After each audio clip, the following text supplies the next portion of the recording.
All right, series of telling us Outcast. We have a great guest, Mike Ball from Insane Wheels YouTube channel podcast. What's up, Big Mike? What's going down, my man? How's it going? All right, pretty good. We have a mutual friend, actually two mutual friends, uh, Hollywood and China Doll. That's right. That's right. Yeah, they're great Which people, man. they really are. Like I before we get into you, I was on he was on my channel, I was on his, and there was this guy I wanted on my channel. I don't remember the whole story because this was like about maybe a year ago. Sure. And he was a former gangster, whatever, even though I think he was more a has-been. But anyway, he kind of shit on me, right? And this is the first time I ever had to like hit back at another YouTube personality. And I never did it Sure. before, right? This is maybe more than a year ago. This might have been 2 or 3 years ago. So like tested Yeah. So you I on that. I Yeah. never I never was like, all right, I never had to shoot back. So I called Hollywood and I was like, what would you do? He goes, if you don't do it, I'll do it. I was like, no, I'll take care of it. And then Yeah. I did a whole YouTube video just shitting on the guy. But yeah, he's a great guy, and China Doll is great, and she has a great show. But anyway, let's talk about you. You have a good show, Insane Wheels, That's right. on YouTube. You live stream every day at the same time, which is what time? 10. 10 What? a.m. CST. So it's Monday through Saturday. Monday through Okay. Saturday. I give myself one day off. Saturday is my members only. I see. Okay. Okay.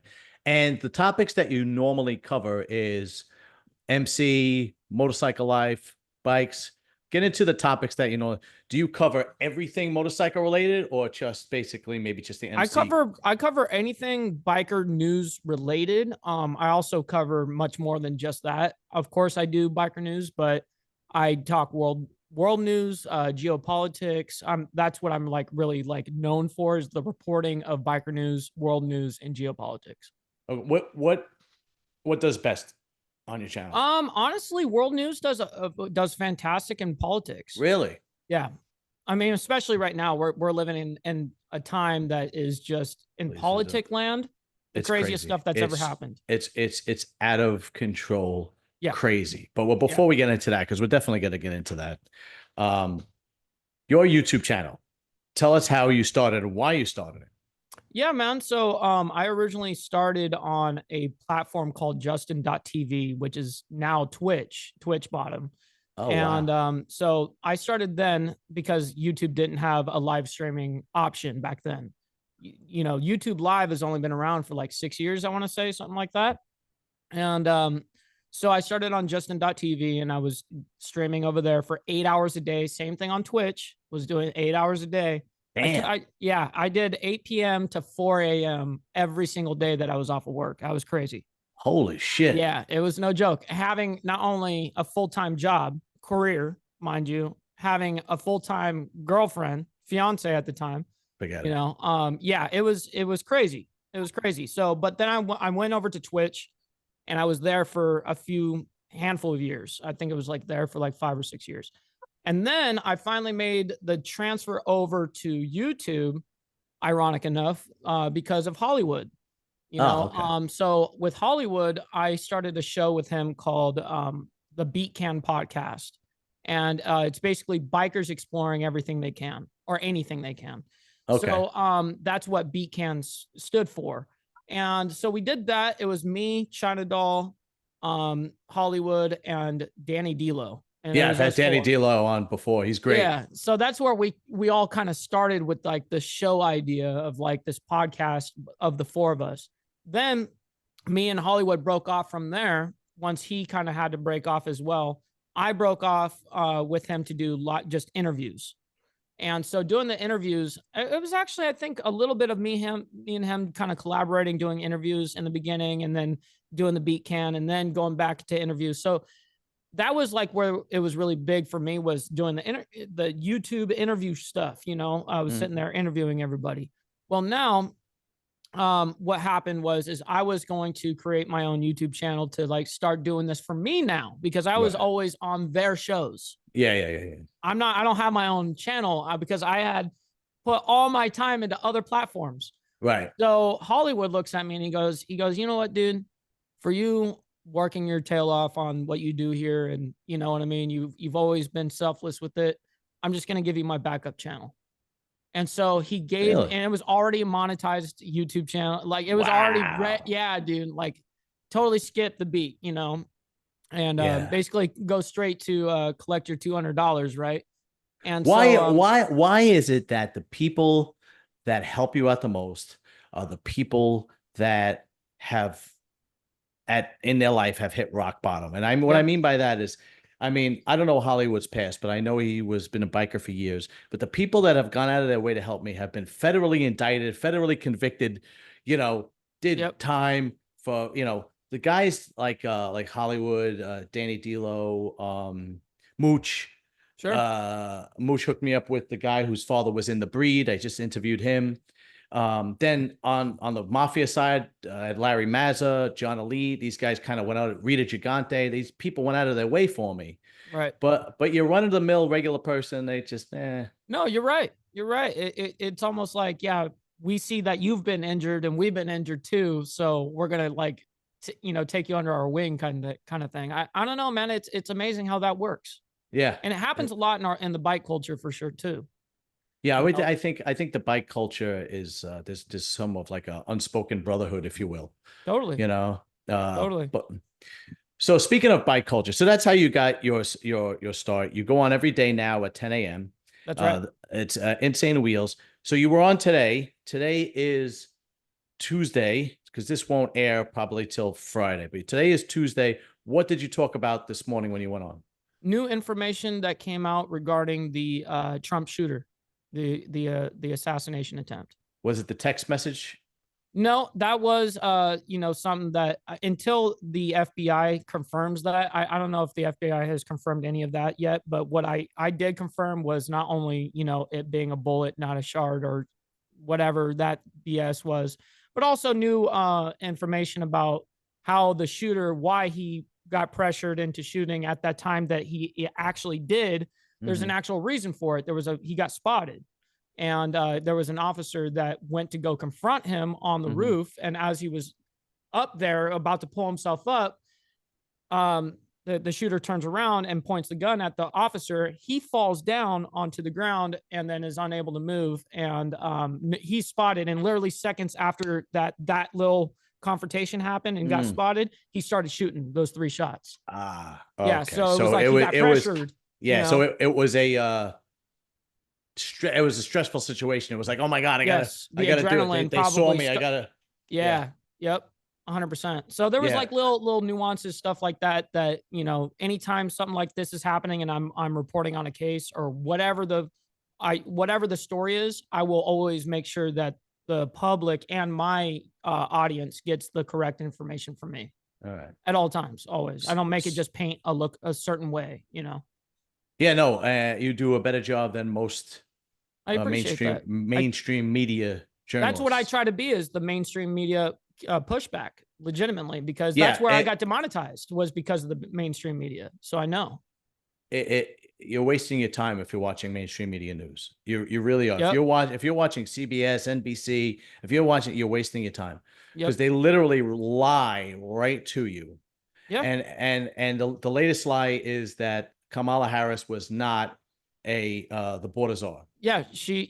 I mean, not only did Biden say it, but all the news outlets said it. Yeah. And then ironically, right after this whole ordeal, they realized, oh, wait, it probably isn't a good look for her to be the border czar. So now all of a sudden, those exact same stations that said no, or that she was the border czar, now they're saying, nope, that never happened. Like, as if like we're crazy.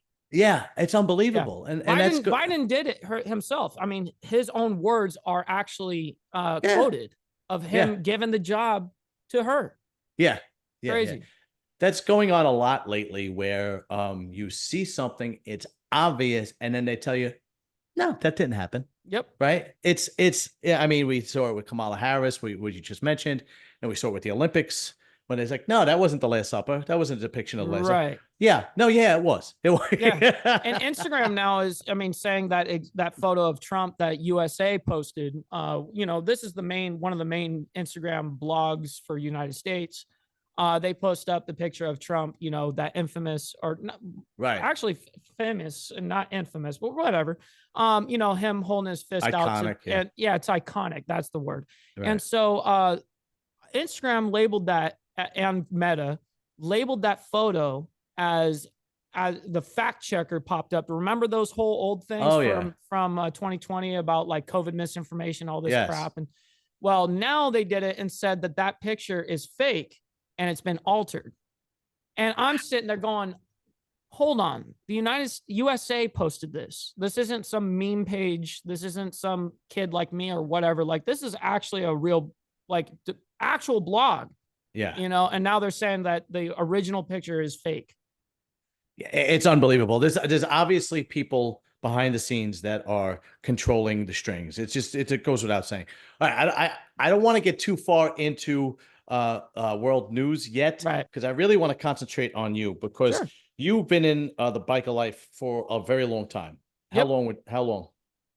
I've been, well, I mean, I started off in motocross when I was a kid, man, and that's really what sparked it off for me. I loved it. I was all about, you know, getting crazy in the dirt, man. And I hurt myself pretty good, and that's where I ended up taking a little break when I was like, I don't know, like 16 or something like that, 16, 17 years old. But I really got into Harleys when I was about like 19, 20, something like that. Mhm. And you know, I've my entire life I've been around the club life, from not necessarily family, you know. It was actually basically family that I would consider, but they're friends, Mhm. and family friends and stuff like that that were all a part of the club life. And naturally, growing up and being a part of the motocross scene, I Mhm. kind of naturally saw that, was like, man, that's sick right there. That's what I want. Yeah. Yeah. Yeah. What was I know you were or you might still be, I'm not 100% sure. One a member of probably the biggest, one of the biggest, definitely one of the biggest motorcycle clubs in the world. Right. I'm just so you know, I'm retired now. You know, I'm Okay. retired now because of multiple reasons, not only because of me moving, my you know, me going through my incident and all this stuff. And also me doing what I do on the internet as well.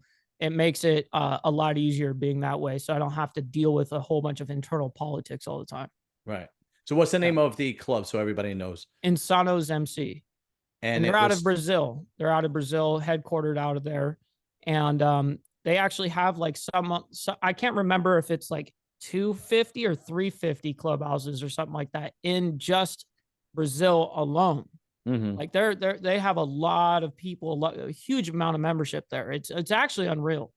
And that's where I went to go set a double world record when I got back on the motorcycle, with the club and stuff like that. That was a huge ordeal. But yeah, that's where the club originated, and then got brought over here to the United States, and I was a part of the help of that. And it was an incredible thing to be able to experience, because how did you become a part of a club that originated in Brazil? well, I actually didn't, because I didn't bring them over me particularly. Like, it was like a group effort kind of thing. I had a guy that found them online, believe it or not, back like way back in the day. I think it was like 2012 or something like that. I don't remember what it was. 2014 something. And he ended up looking and getting in contact with the one of the main liaisons from Brazil of this club, because he was interested in a Brazilian motorcycle club. And so he did the original reach out and talks and stuff like that. And then once I came around, it was pumping, but it was time to really like get this thing off the ground, kind of thing. And that's what Mhm. we ended up doing.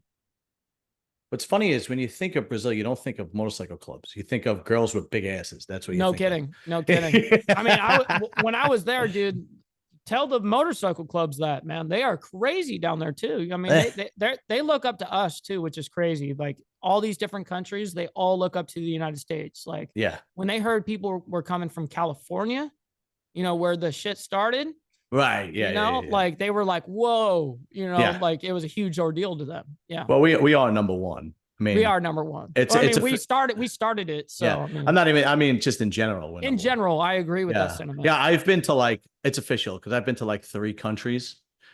Uh. So, well, let me see. Hold on. The Bahamas, Jamaica, and Man, and and St. Thomas. Yeah, and all wow. three. No, I'm obviously being sarcastic. Right.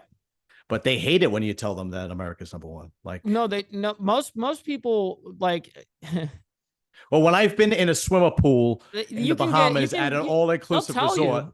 right? When I've been in a swimmer pool in Bahamas at an all-inclusive resort, and I have like 3 pina coladas in me and a couple of honey jack shots, and I go up to the guy who's from like Wales who's vacationing, I go, you know, my country's better than yours, right? They, I'm sure those people probably hate it. yeah, they don't like They it so probably much. hate it. Yeah, but it's I true. no, I get heckled around with you know, the different locals and stuff. Oh, you're from America, you know? Oh boy, you Yeah, know? yeah, yeah, Yeah, yeah. So you had a terrible incident. You had a terrible motorcycle accident. I did. Yeah, and what's funny is that you then never stopped riding. Show us how bad the accident was actually. Well, it was bad enough to do this. Oh man, that fucking sucks. It was bad enough to do that. Yeah, the leg got T-boned off at the scene. It wasn't like, you know, some people get, you know, their bones crushed or whatever, then they get rushed to the hospital and then they, you know, get put under surgery and then they cut it. Mhm. Mine was cut off by the drunk driver at 80 miles per hour. She made an illegal left turn. Wow. And, you know, I happened to be coming by at that exact time where when she made that turn and made that perfect T and just connected with me. And unfortunately, I thought I was going to pass, but because it was like that peripheral vision of my left side, I could see like her own, like get out of that view. And then all of a sudden I got hit and I went flying like 170 feet. You know, Wow. it was brutal. It was brutal. Were you sure. knocked unconscious or you knew what was happening? No, which is crazy. I mean, there's actual pictures. There's like, if you go to my Instagram on at Ball Valve TV, you'll see on one of the slides when you slide over, it's the fireman, once he got on the scene and the paramedics, they took pictures of the scene. I'm actually bleeding out into the gutter. Oof. And I'm completely cognizant, but I couldn't. What was crazy about the whole thing is my whole back got, my scapula got broken, like everything got messed up on my left side. So my whole left side is a huge angel wing of a scar. Wow. And when I went to go tourniquet myself, the only thing that would go and move was my right arm. And so I could barely move that. And so I couldn't take off my own belt to save my life because it was coming out like a garden hose, you know? Jesus. And so luckily somebody else saw me and you know, on the side of the road and came running over to me and put his own belt on and saved my life. Wow. Yeah. Yeah. Well, thank God for you know, so what's the expression? Heroes don't necessarily have to wear capes. Yeah, no, it's a fact. It's a fact. I mean, I speak to him, I mean, at least once every couple of months. Like I'm very close with him, the guy that saved me. You think that guy's got a one-way ticket to heaven? Like that's it. Dude, no kidding. No kidding. Yeah, like he could do no wrong at this point. Like he could coast the rest of his life. Kidding. No kidding. And the guy will be like, no, you're coming. And what's even crazier about it is the fire department at the city that happened to me, where this whole thing happened to me at. The city tried to give the man like some sort of award for doing what he did with me, and he denied it. Really? And he was like, no, I'm doing what I should have done anyways. But, you know, he didn't want to take it. He didn't want to, he didn't want to do that. Yeah. And even me and my dad were telling him like, dude, take it. You know what I mean? Like get recognized for something when your granddaughter asks you what that is, you can tell them, you know, like what you did. Yeah. Right. But yeah, he didn't end up taking it. He's a better man than me. I would have took it. I would have took pictures. Hey? Me too. Like, hey man, like I did it. I saved someone's life. Yeah. Now, after that, you still continue to ride, right? That's right. So 28 after when I got hit, I was in the hospital for 28 days, and that was all ICU BS. You know, I died 4 times. You know, came back. Shit. Yeah, flatlined 4 times, and had over 25 emergency blood transfusions. Hey, and yeah, so I was internally bleeding, externally bleeding. I was all sorts of issues. Yeah. So 28 days out of the hospital. Now I was at home, right? So then I recover for 28 days and I'm back on the motorcycle.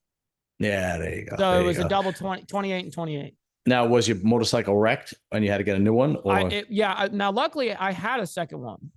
Oh, you know what I mean? Okay. So luckily, well, I mean, I got my second one right before that time, you know. So like my dad even did it up for me when I came home from the hospital. It was all dimed out, ready to go Oh, because I so- had it, but there was a few issues with it and stuff like Yeah. that. But when I came home from the hospital, it was dialed.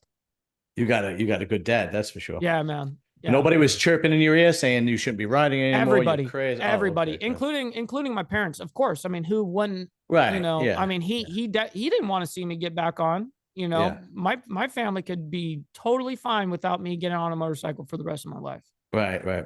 Yeah. Now, a question: Sure. has it helped or hindered your sex life with one leg? Let me explain something. Chicks love scars. Yeah, it's a big scar though, dude. Here's the thing, man. It's all about how you carry it. You know, that's honestly, it Literally, comes down to, like you carry it. No, it comes down to confidence. You know what I mean? It comes down to the way you step. You know, people look at you and go, okay, well, is he feeling bad for himself, or did I not even notice? You know, or whatever. You know, and one of those things is, you know, to make a point proven is ever since I got amputated, I have refused to wear pants to hide it because other amputees do it. Other amputees will wear pants every day because they're humiliated. Cover it. And I'm Yeah, like, right. hell no. You know, for me, I'm like, I'm embracing it. Right. Yeah. So basically, it's just like anybody else, right? It's confidence and how you carry it. So It always is. It's so it doesn't the fact that it's a good conversation piece. That's Oh my God, it very much is. It very much is. That part is probably the biggest benefit, right? Did you ever try? It comes with a good story. Did you ever try doing it doggy style without the? Dude, I can put a woman into like 29 different positions than a normal person can. So look out. You know what I mean?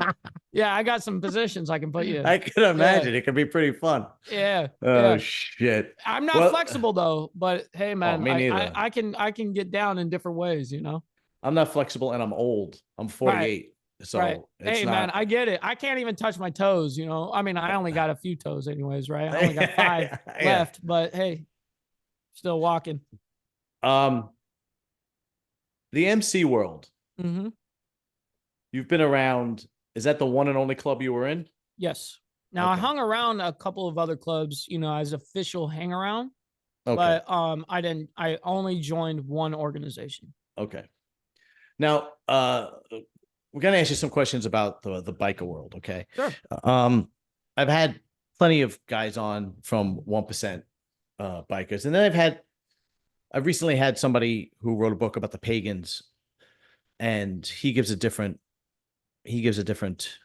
take on it. Yep. Right. He gives a more dark take on the MC world. Yep. Especially the Pagans, obviously, because he wrote the book on them. To his credit, though, he did do a lot of crime novels. I'm going to have him back. His name is David Wedge because he wrote a book about Whitey Bulger. Interesting. Yeah, so I actually just got the book today. I'm going to read it and have him back, and we're going to talk about that because that fits my genre on my channel. But I've had Danny D'Lo on, I've had Hollywood on, I've had Mooch on, I had Pee Wee, who was recently on Vlad TV, right? From the Hells Angels. I've had him on, and they basically say that it's not what the public depicts it as. There are people in the organization that do crime, but the large majority of them are law-abiding citizens that basically just want to ride, have male camaraderie, hang out, get away from all the bullshit, and so on and so forth. When I interviewed David Wedge about the Pagans, his take on it was, he basically says specifically with the Pagans, anybody that he researched, they all came up with criminal backgrounds. Right. What's your take on it? Is that accurate, or is it somewhere in between? I would say it's somewhere in between, honestly. Now the clubs, every organization is going to have criminals in it. Right. That goes for police officers, right? Yeah, it goes for everybody. You can't, it's hard because, you know, anytime there's an organization, it's very easy to label as one clique or under one rule or whatever the case is. But oftentimes these, anytime that we see any type of, let's say, violence or crime or something like that, usually the club has nothing to do with it, or do they even know about it until it's on the news? And because what I do outside, I don't even have to have my vest on. I could be outside, get arrested for something, and then it's very easy for them to see that I'm a part of a club. All of a sudden now they can use that as a headline, and it's very easy because it's clickable. That's what the media cares about, is lies and manipulation, because lies and manipulation equal what? Money. So that's what they get out of it. So for them, it's like, oh, it's an easy way of just talking about a gang, Right. and get a headline out of it. Right. Well, at the same time, we can't deny, and there's footage of it where two clubs have gotten into shootouts, fights. I Oh, yeah. mean, Oh, yeah. bombings, car bombings, building bombing their club, and so on and so forth. And it usually seems to be over territory. Yep. So how do you? Or a woman, Oh yeah, yeah, okay, one yeah. of the two. How do you resolve that? Because in one instance, you're saying that. No, I'm not saying you. I'm saying in general. Sure. In one instance, people say that they don't act like organized crime. They're not organized. It's just a few bad apples. And in the other instance, they're saying, no, no, no, they're organized crime. They're running meth and they're killing each other and they're stabbing each other. And Right. Yeah. Now I'll tell you that this is my take on it, is if you're going to be a club, be a club. If you're going to be a gang, and you do gang shit, don't be scared when they call you a gang. And don't be mad that they called you a gang when you're doing gang stuff.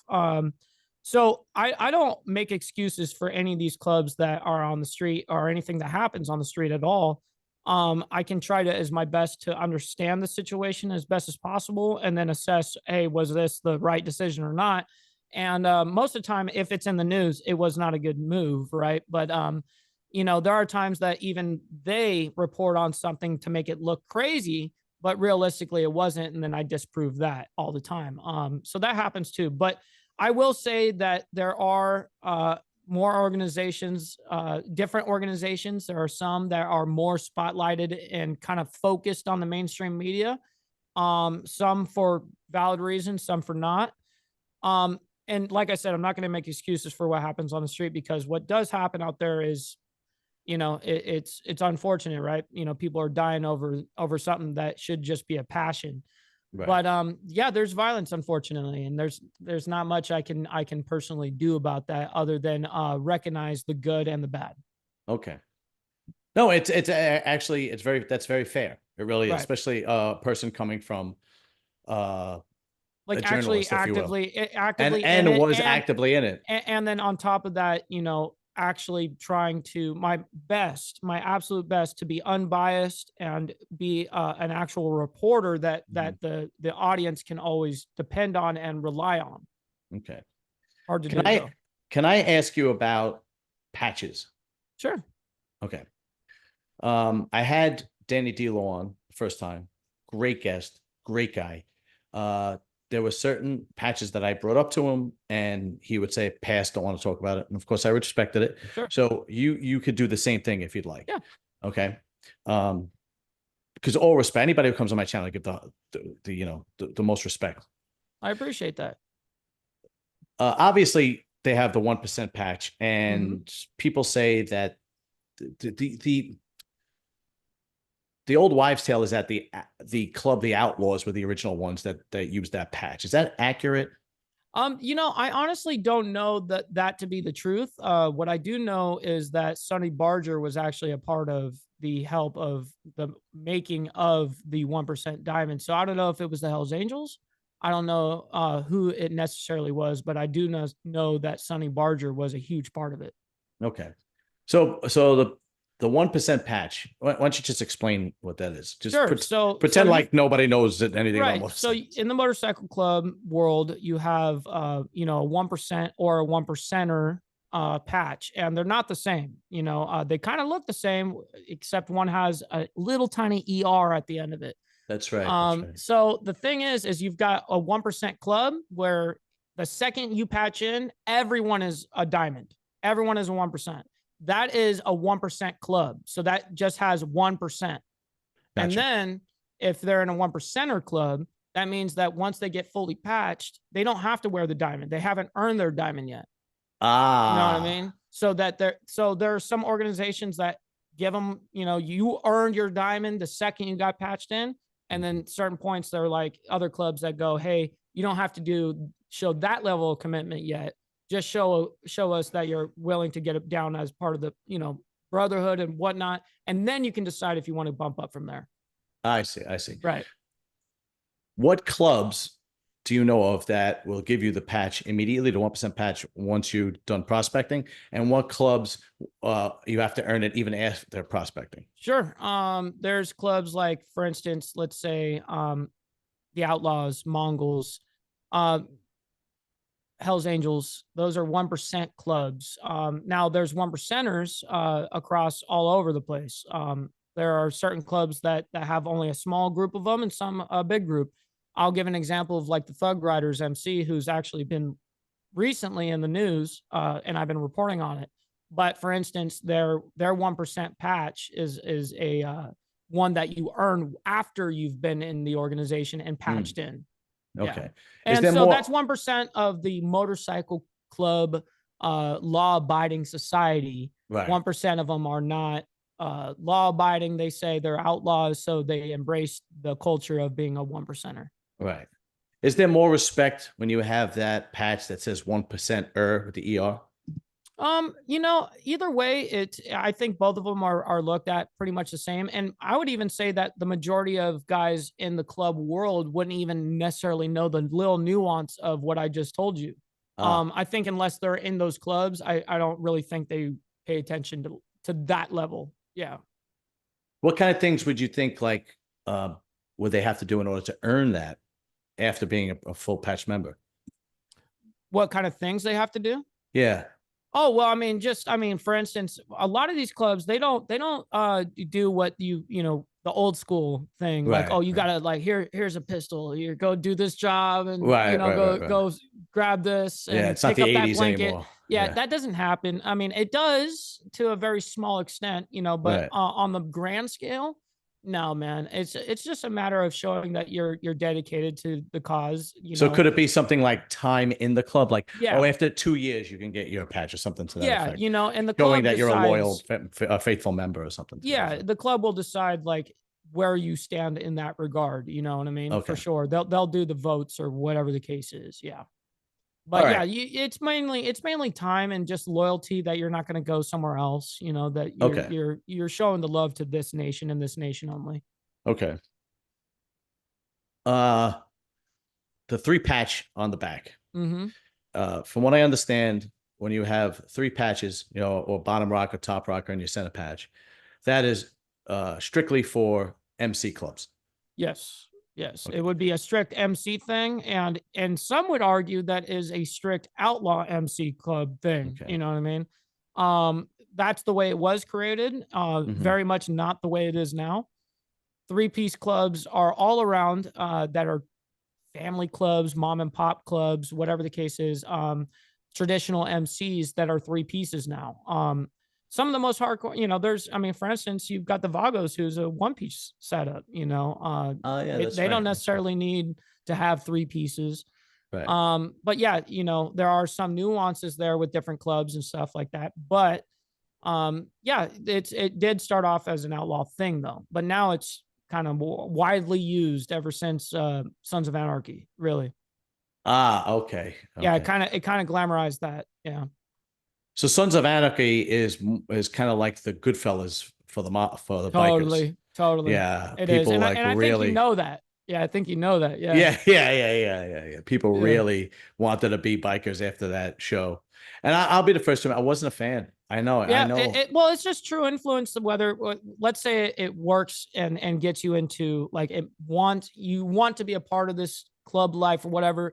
Like I'm not so against it because it brings people in, but it attracts good and bad from doing that, No, I wasn't a fan of the show. I tried watching, but I do know that. I do know but I was getting at from my point of like, I don't think it's all bad. People like came from like SOA, Sons of Anarchy and all that stuff. I don't think it's necessarily a terrible thing, but it did come with its own set of problems. But you weren't into it, huh?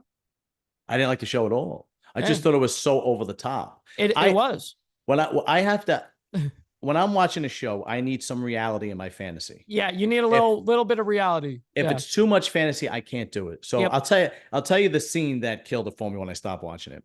Let's hear it. There's a scene in the first season where they break out a member that's in a paddy wagon with the police in it, and they have a shootout, and they break the guy out of the paddy wagon, and they just go about their Like day after nothing that. happened. Yeah, Yeah. and I'm like, okay, I can't watch this Yeah, anymore. there's This no is way. There's yeah, no way. yeah, That right. doesn't happen. Yeah, Like nobody yeah. nobody kills all these feds and gets away with it Yeah. multiple times a day. That doesn't happen. You know what I Yeah, mean? I That just doesn't happen. can't.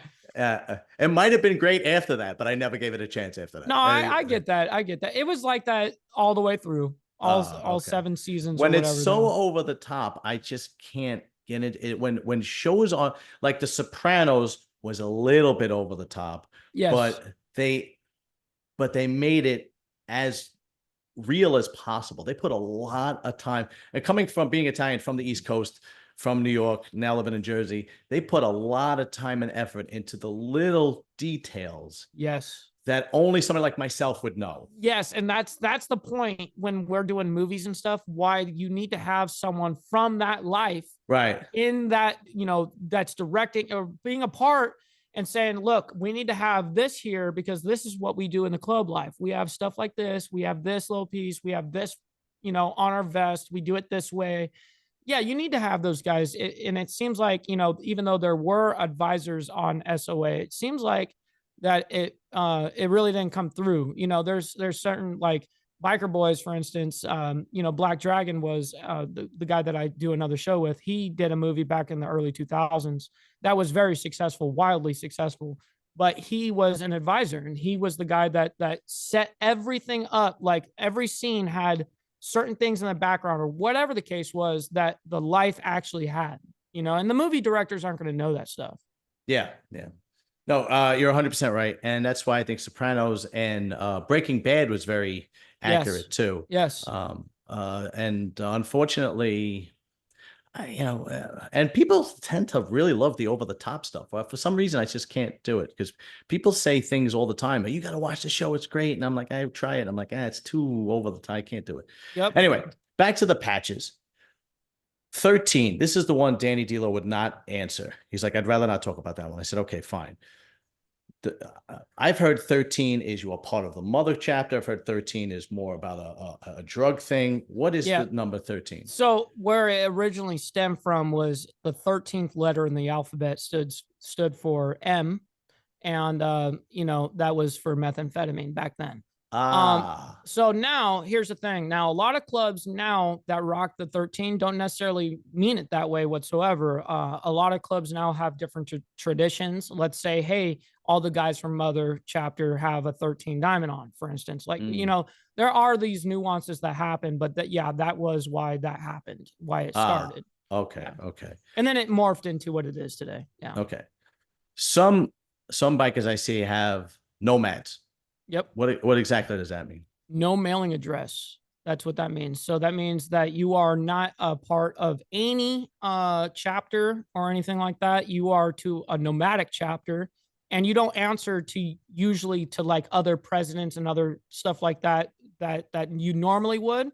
The Nomads are really the guys that handle internal club beefs, internal like if guys aren't getting along, the Nomads might get sent to your chapter to handle that business, whatever. Like you guys aren't seeing eye to eye in politics or whatever. The Nomads can come in and break this whole thing down and say, no, we're breaking this. You're doing this wrong. We're going to pull patches. We're going to do whatever the case is. Really? It does happen. Yeah. Yeah. Nomads, traditionally, you have to be in the club. It's kind of like one of those, what they say, gravy train jobs, which I don't think it is. But you have to be in the club traditionally. You have to be in the club for 10 years or 15 years minimum. That's okay. How that goes. And usually the older, wiser guys got those jobs, I see. Positions. Okay. So it's more of like a counselor kind of position. Yeah, it very much is. But Nomads, those are great for the guys that really do ride the roads, that don't want to report to the same chapter every whatever, let's say twice a week or once a week or whatever the case is. Instead of having that, they're always out. They don't have to do that, No, let's say you're a nomad and you want to go to another chapter's party or barbecue or whatever, do you just show up or do you have to call ahead or? Definitely just no showing up unless you were invited. Even if you were invited, it's always Even if very it's the smart. same, even if it's the same club. Okay, so if it's the same club, you can just show up if you want. Okay. But even doing that, it's just like showing up to your best friend's house without texting or calling them. You know, you can do it, but they're gonna probably look at you going like, dude, like, why didn't you like call or text me first? Like, so I could Yeah, be kind of right, right, prepared right. here, Yeah, you yeah, know. yeah, yeah, But yeah, yeah. but Okay. when it comes down to like other clubs, yeah, communication is very, very important. And you can't just show up on the set anywhere without, you know, some sort of actual invite or something like that. Yeah. Okay. Okay. Two more patch questions and then Sure. we'll move on. Filthy Few. Mhm. Seen that patch as well. Yeah, Filthy Well, Few is a certain club. I'm not going to say whose. Is it's usually regards to a club that gets down and handles business and a story. Like those are the guys that will handle some sort of beef that may be going on within a territory or something like that. Those are the guys that aren't really scared to get in front of the law like that. yeah, so they're like the cavalry. Yeah, All right, all right, all damn right. straight. Yep. All right. So, okay, last one. There I see a lot of different color wings. I used to think they were mustaches, but they're They do wings. almost like my mustache, you Yeah, know? yeah. Yeah. But they come in green, red. The colors I've seen: green, red, brown. Oh yeah. And what I don't know what other colors there Red, are. Red, there's green, brown, and I don't know what other colors are. yellow, Okay. uh there's a handful of them. But anyways, those are all of them come down to some sort of sexual deviance, right? So you know, for instance, let's just say, you know, the yellow one, you know, that I believe that one, I can't remember totally, but that's one where you have a woman pee on you and it's like video recorded during sex, or you have somebody that was there that is, because all of it has to be witnessed by a club member. They have to actually witness it. Yes, that's the only way that you can get it is with a witness. So like the red one is like eating a girl out that's on her rag, you Oh. know. Yeah. And that's being a witness. You know, you have to be you have to have someone that witnessed that to have those patches. Yeah. Oh, all right. So okay, a green one. I forget what green is, to be honest. I think green is an STD. I'm pretty sure. And I think purple is you know, not that anyone actually has it, right? But necrophilia. Holy shit. There's all sorts of ones, man. There's all Uh, sorts of ones. and black ones. I forget, man. I I think forget. that's being with a black girl, actually, from what I Yeah, understand. A it little bit of probably is. research. It Yeah. probably is. Yeah. Now, here's the thing. Why would like the other patches like 13 or 1%, 1%er, you know, your rock, your bottom rocker, your middle patch, blah, blah. Those are like all earned and like respected and like you earned it. Why would you want a yellow mustache knowing some broad peed on you and everybody watched? Well, a yellow I wing. think it's just almost like I'm super manly, you know what I mean? Like Really? come check, that's the way it's like portrayed anyways. Like, look at what the fuck I got. You know what I mean? Like Okay. yeah. I mean, listen, man, if your club gets down like that, cool. Get down like that. But not every club gets down like that either. You know, I don't have those patches. Yeah, I should hope not. Christ. Yeah. You know what's funny is that the Italian mafia is the complete opposite. Going down on a girl, period, is forbidden. Yes, I have heard of that. I've never actually confirmed that with anybody, but I've actually heard that because it is a sign of a type of submission, isn't it? Exactly. Yeah. Yeah. And it's like and there's a scene in The Sopranos about it. Okay, so that makes sense. Yeah, that's right. That's right. Yeah, It's been I've only watched it like one time or twice, you know, many years ago. Okay. Let's move on from that. That's interesting. That's very interesting. Totally.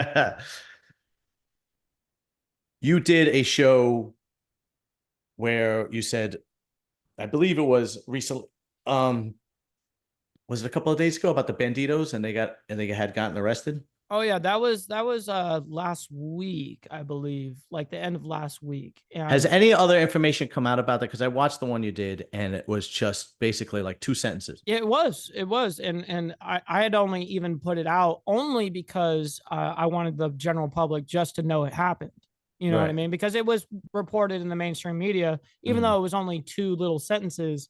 at least I still was able to say, hey, these guys got hemmed up. We don't know why yet, but we'll follow the story. And no, we haven't heard anything from the media at all. Right. And Why do usually you? that's usually when that happens, usually that means they messed up and they don't actually have something that can stick. That's usually what happens. It doesn't look like to me that the mainstream media really harps on biker crime. They might a little bit locally, and then they kind of move on from it, right? Because, like for example, like if I tell somebody I have a YouTube channel, right, and I tell them, oh, I'm interviewing somebody from the Gambino, former member of the Gambino crime family. Mm-hmm. Everybody knows about it. Yes. Everybody knows the Gambino crime family, John Gotti, blah blah blah. Right. If I tell somebody, um, I'm interviewing somebody, the Hells Angels, pretty much everybody knows. I'm interviewing a former member like Mooch, a former member of the Mongols. No clue. Yeah, no, the general public doesn't really know No idea. a mess about it, because it wasn't up until really recently that the club scene really started to kind of speak out. And even then, it's still not as much as And some people don't even know who the Hells Angels are because I've had conversations. Well, I'm sure they're looking at you like, I don't even know who these guys are. The Blood, the Crips, the Mafia, the Latin Kings. Yeah, everyone got that down. Yeah, yep. But with the biker clubs, which is alive and well. Well, right? I mean, I wouldn't say it's alive and well. I'd say it's alive. Yeah, it's alive. I would say that getting the new membership is near impossible for all these clubs. Guys, oh my really? age, I didn't know that. Guys my age, they don't want to be a part of clubs.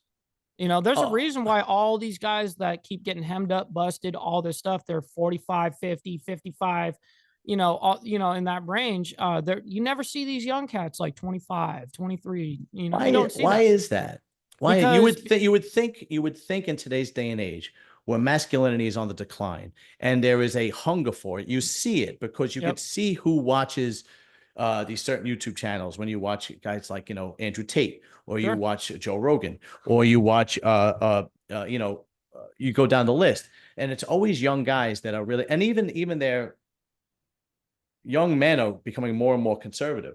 And there's this, even Jordan Peterson has a huge young men. Oh yeah. Demographic. I was one of his young fans years ago. You know what I mean? Yeah.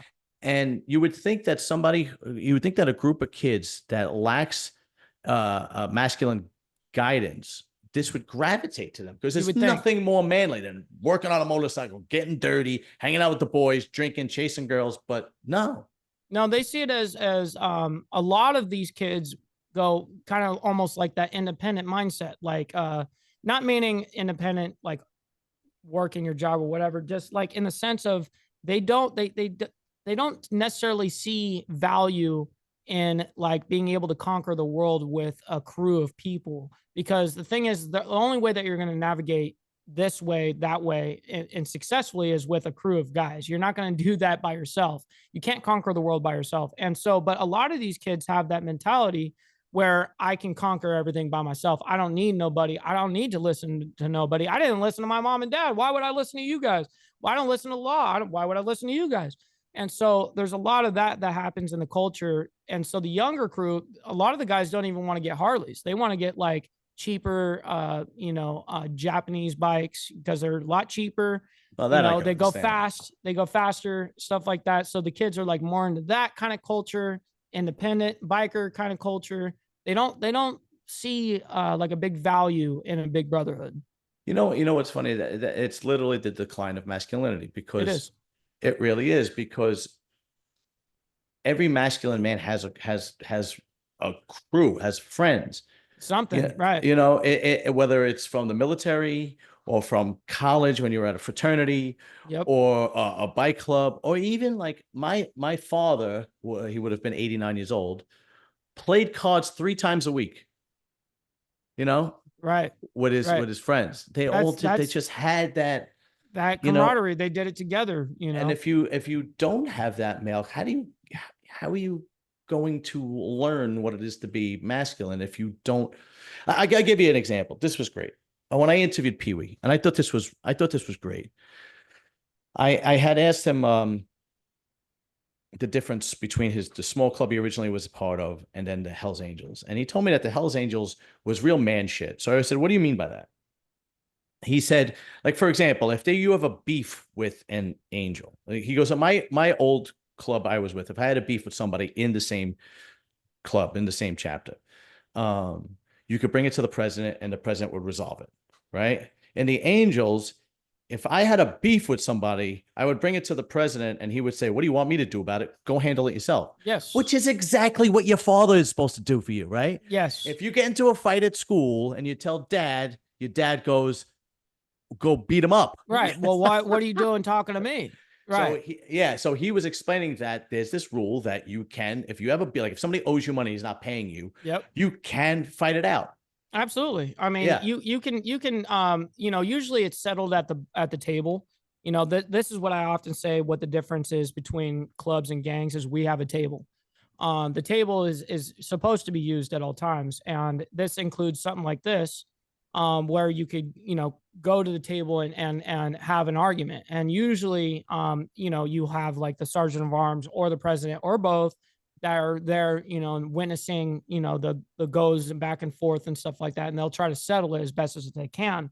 Now, some clubs have the 2-minute rule, stuff like that. I'm sure everyone's heard of something like that before, where if we can't get it resolved from words, which we should be able to if we're brothers, but if not, and it's got to get to that level, some clubs will say, okay, well, if both sides are cool with it, then we're just going to go ahead and give 2 minutes and just let you guys go at it as much as you want. But then as soon as that 2 minutes is up, the rule is that you've got 100% drop it, shake each other's hand, hug each other out, and move on and drop this shit because we ain't dealing with it anymore.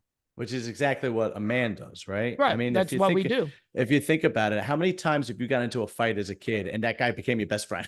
Yep. It happened a handful of times. Yeah, absolutely. Because you just, this is something that women lack. When you have a fight with a guy and that guy doesn't put up with your shit, you don't put up with you have a mutual respect for that person. Yes.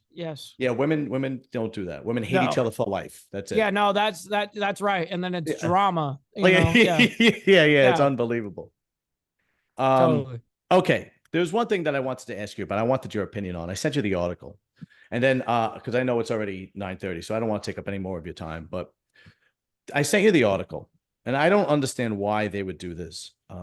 The article was about Harley Davidson going woke. I don't know if you read it. Did you get a chance to read it? I got a little bit. I didn't read it all the way through like I should have, but it's kind of crazy right now. Yeah, go ahead. So basically what had happened is Harley Davidson is making all their white employees go through a 21-day DEI education, which is a diversity, equity, something or other, right? Yes. Let me see where I can find it here so I can just read it. And then here we go. And then okay, here we go. Okay.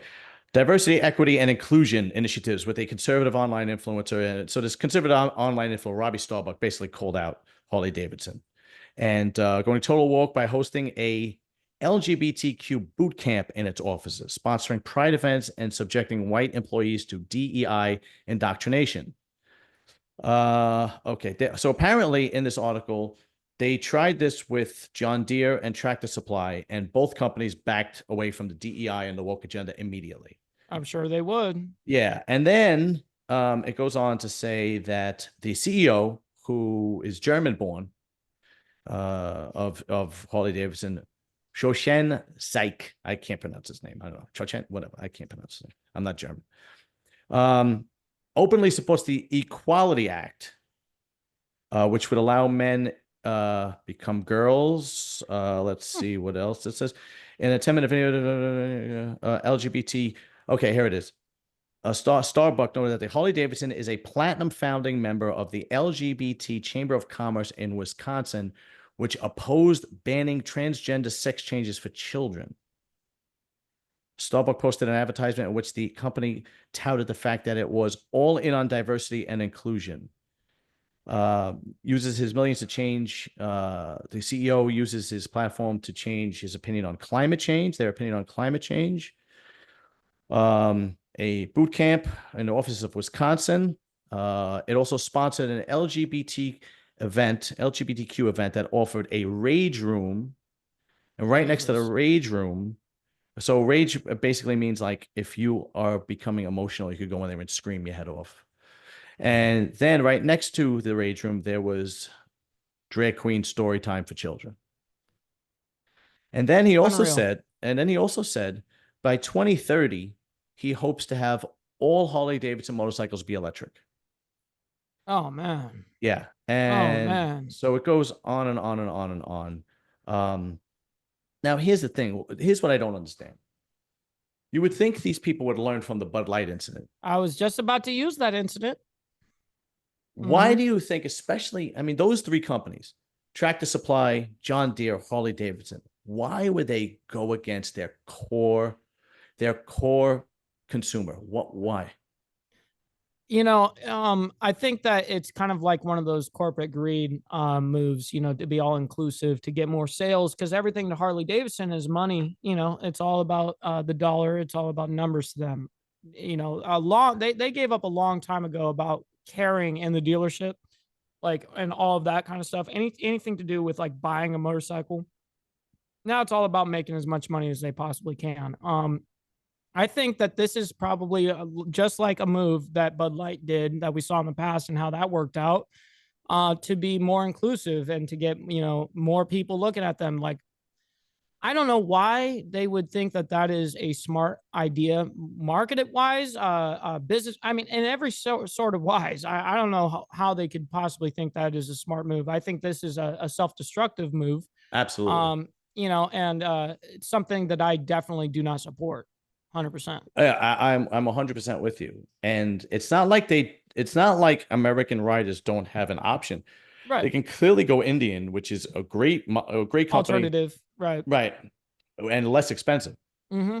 And then with electric motorcycles, I forgot the name of the electric bike that is actually um affordable. Yeah, I'm forgetting. I know what you're talking about. Yeah, I you know what can you're talking get about. it's like a short, I forget, but they're going to lose on both sides if they continue Yes. this. I don't think they continue. I think they're going to back out just like John Deere and Tractor Supply.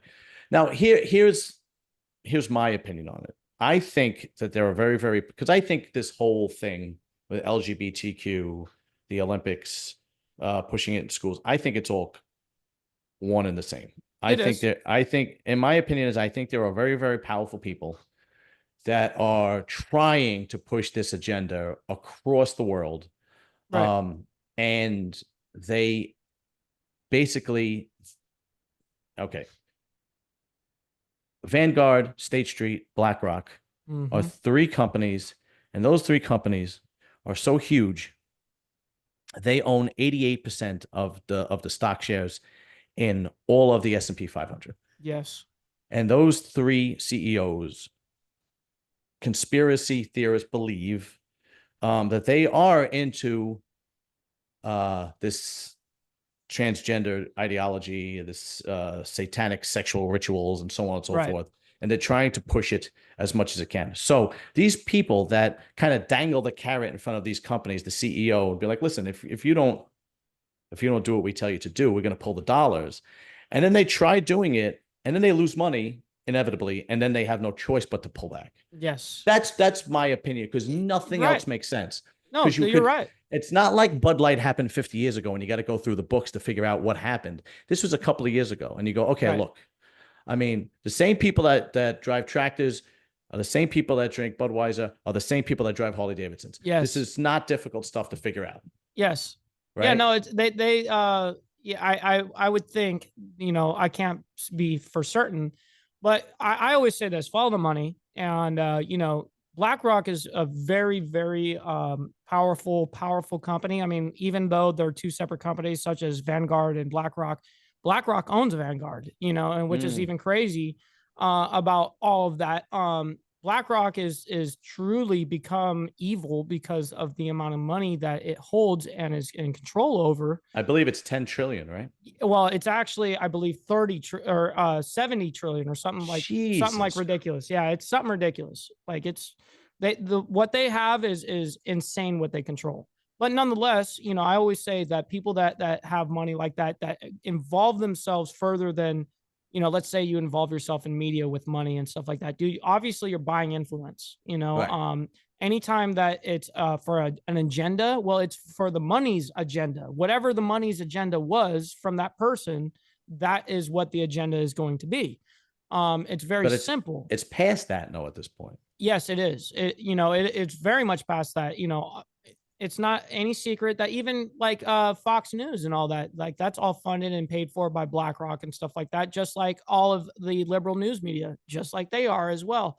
That's why independent news sources have become very, very prominent within the That's last right. couple of years. That's right. I mean, Especially on, it was already a big deal for the last 10 years, but now yeah, it's become even that much bigger, especially since 2020, the COVID misinformation, all of this crap that the independents were right about. right. Now all of a sudden, you know, people are like, you know, I don't trust any of the media. I'm going to get it from independents, you know, Yeah, and and that's that's what we exactly do out what's here. happening. Yeah, and that's exactly what's happening. I think one of the biggest ones is Valuetainment Yes. with PBD and his which is a fantastic podcast, right? Yes, it is. Here's what I think. This is just my personal view. I think these people are so powerful that it goes against money.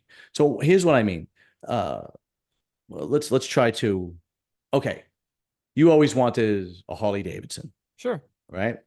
You buy a Harley Davidson, you get top of the line Harley Davidson. And then the first one you get, it's like, my God, I can't believe I got this. And then you have two, and then you have three, and then maybe you have five. And it's like, it loses its luster. What can we do after this? Right. Mm-hmm. Right? What can we do to fill this void of excitement after this? Totally. I have enough money. I have enough Harley Davidsons. I have enough supercars. I have a 90 million art collection, as one of the CEOs does. I believe it's BlackRock. Um, what can we do? So, like for example, I'm just trying to make people understand why I kind of sort of believe this conspiracy theory, and I don't think it's a conspiracy theory.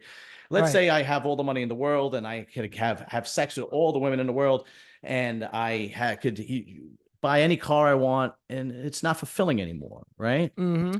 But let's go a step further. Let's say I decide I want to open a casino, right? That would be Mm-hmm. really fun. But the zoning in the casino is not really legal, right? Mm-hmm. So I go to the local politicians, and I am a very wealthy man, and I say, I want this casino in this area. Yep. And you're going to Do make it happen. And you're going to make Yeah. it happen. Yeah. And then it happens. You make that politician change the zoning code so you could have the casino where you want it. Do you know what that does to a man's ego? No kidding. I have that much power, Yeah. right? That I could literally do whatever I want. Yeah. Now times that by 1,000, and then you get the CEO of BlackRock who No says, kidding. I could pretty much do whatever I want. Mm-hmm. If I want to take over the world, I'm going to try it I can because do it. Yeah. I Look at can what do I it. got. I got Look the what I could do. resources. Yeah. I want to push this ideology because I like this ideology. It's what I believe in. So let's push this ideology. Let's see how far I could do it, and that becomes your new excitement. That becomes your Totally. new drive. If people could understand that, I don't know if people could really understand it like you and I can. Right. Right? You've had Especially when to. we watch it happen actively over Yeah. and over, and it just only comes down to one answer every single Right. time. Yeah. And you could do one of several things with that kind of power. You could do good, Mm-hmm. right? Sure. You could have a vision, or you could do evil. Absolutely. And like, for example, some people might not agree with this, but Donald Trump is trying to do good. He has all the money he wants. He's Sure. trying to push the country in a good position, and he's fighting to put the country in as good. That has become his purpose. Right. Elon Musk has a vision, right? He is pushing X, he is pushing Tesla, he is pushing SpaceX. He has this vision. And then there are guys that are so powerful that they don't want to do it for good. They want to fulfill their power even greater than what it is already. Sure. And I truly believe that is what we're seeing before our eyes. Yeah. Like Yeah, I mean, I could make the Olympics mock the world. I can make the Olympics, the grandest stage in the world, mock the largest religion in the world if I want to. mhm. And then it happens right before your eyes. Could you imagine like And the that ego? this is really what I think is Yeah, happening. Yeah. yeah, actively what's happening for sure. Yeah. I mean, it only makes sense. I mean, And especially when they uh, buy all the single family homes, you know, we've got 50% of them being bought by them, you know, mhm. that's serious control.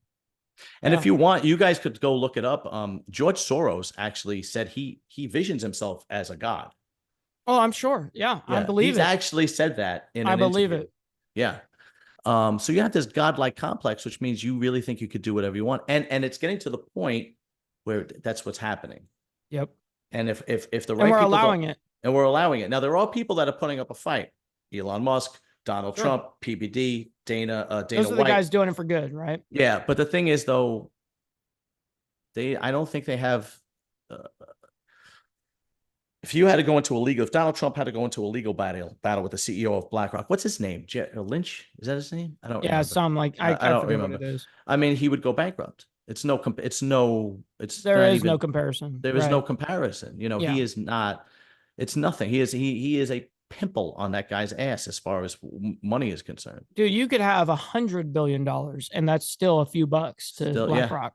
that's right. Yeah, Yeah. yeah. So that's my opinion. That's why I think these companies are pushing it. I don't think they want to, but I think they I are. tend to agree. Do you really? Yeah, I tend to agree that a I'd like lot of your. this. So Yeah, go ahead. I really do think it's an agenda from top down. Mm-hmm. You know, just like that you're predicting. You know, same thing is what I very much honestly believe in. And basically, let's say whatever BlackRock wants, they're gonna get. Mm-hmm. That's just what it's been. I haven't seen BlackRock want for anything. They just Right. get it. Right. They just all of a sudden they have it. They have like 40% of our farmland. They have single family homes, which is crazy. So they can just rent out to everybody, you know what I mean, and then make crazy bank, continuing to just make crazy money off of Right. us. Right. Yeah, and we just allow it to happen.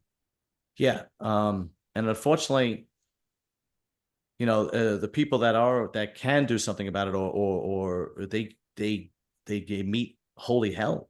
You Mm-hmm. know, like Andrew Tate, getting Yep. arrested, getting canceled, getting arrested, and he even said, just know that I wouldn't delete myself Right. No, if and it that's that happens. he's right. And I'm glad that he did that. But let's say if he were to have kept the same trajectory that he was on. I mean, he self admits, Andrew Tate, he self admits that I even after like the whole thing going to, you know, jail, all this stuff, I've tried to not be in the media as much. So I'm not as quote unquote popular, right? Right. Right. Right. I think if he was honestly on that trajectory of where he was before he went to jail, I think that he would probably be there would be an attempt, some sort of an Yeah. attempt You assassination. would have. Oh, Andrew Tate hung himself Yes, yes. in his It would have jail been cell. it could have been Oh. some story, right? Yeah, Yep. like who was the guy who supposedly hung himself in his jail cell?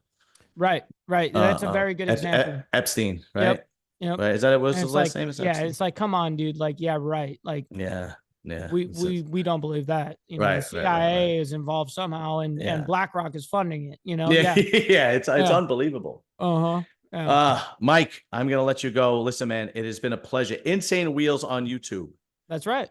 That's right. Every day, 10 a.m. Eastern, and you are an hour behind me. So it's 11 a.m. No, I'm sorry, 10 a.m. Central. I Central. apologize. CST. 10 a.m. Yeah. Central. So it is 11 a.m. Eastern that you That's go on right. every day, and you do world news, biker news, and whatever else. Geopolitics. That's it, geopolitics. And it is turning out to be an incredible YouTube channel, a tremendous platform, and you're doing the world a great service, man. I really appreciate you that. coming on. Of course, it's the No, truth. thank you for having me. It was a pleasure hanging out and you know talking, you know, like we're just shooting the shit. You know what I mean? That's I love it. Those are the best. Those are the best It is. collaborations. You know. It is.